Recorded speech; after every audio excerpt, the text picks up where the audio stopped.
সরকার পরিবর্তন হলেও পরিবর্তন হয়নি আওয়ামী লীগ নেতাদের কার্যক্রম। বর্তমানে বিএনপির ট্যাগ লাগিয়ে এলাকায় ঘুরে বেড়াচ্ছে অলিউল্লাহ মিন্টু ও তার ভাই শফিউল্লাহ শেখর। বিস্তারিত দেখুন ডেস্ক রিপোর্টে।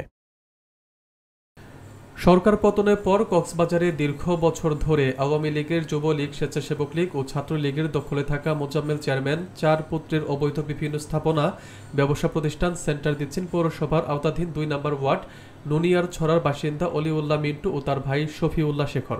আওয়ামী লীগের মধু খেয়ে অলিউল্লাহ মিন্টু ও শফিউল্লাহ শেখর এখন বিএনপিতে। অলিউল্লাহ মিন্টু ও শফিউল্লাহ শেখর ২০১৪ সালে কক্সবাজার জেলা যুবদলের পূর্ণাঙ্গ কমিটিতে তারা দুই ভাই গুরুত্বপূর্ণ দায়িত্বে থাকলেও দায়িত্ব পালন না করে আওয়ামী লীগ নেতাকর্মীদের কাছ থেকে টাকাকে তাদের নির্বাচনী প্রচারণা চালিয়েছেন।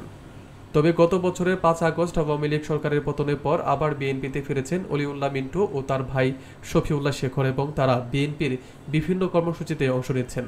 স্থানীয় বিএনপি নেতাকর্মীদের সাথে কথা বলে জানা যায়, যখন যে দলের সরকার ক্ষমতায় আসে তখন তারা দুই ভাই সেই দলেরই লোক হয়ে যান।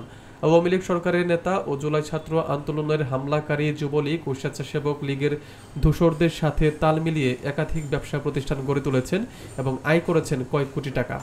বিএনপির একাধিক নেতা বলেন, অলিউল্লাহ মিন্টু ও শফিউল্লাহ শেখরের মতো জঘন্য লোকজন আবারও দলে জায়গা পেলে এটা কলঙ্ক ছাড়া কিছু নয়। তিনি আওয়ামী লীগ ক্ষমতা থাকা অবস্থায় বিএনপি ছেড়ে আওয়ামী লীগের বিভিন্ন কাজে যোগদান করেন। এখন আবার বিএনপি নেতাদের ম্যানেজ করে এলাকায় পুনরায় ফেরাচ্ছেন আওয়ামী লীগ নেতাদের।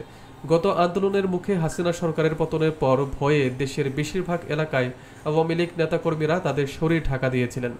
১.৫ মাসেরও বেশি সময় পর পরিস্থিতি কিছুটা শান্ত হয়ে আসায় তাদের কেউ কেউ এখন নিজ এলাকায় ফিরতে শুরু করেছেন। তবে বাড়ি ফেরার জন্য তাদেরকে মোটা অঙ্কে টাকা দিতে হচ্ছে, অভিযোগ করলেন আওয়ামী লীগের নাম না প্রকাশ করা তৃণমূলের নেতাকর্মী।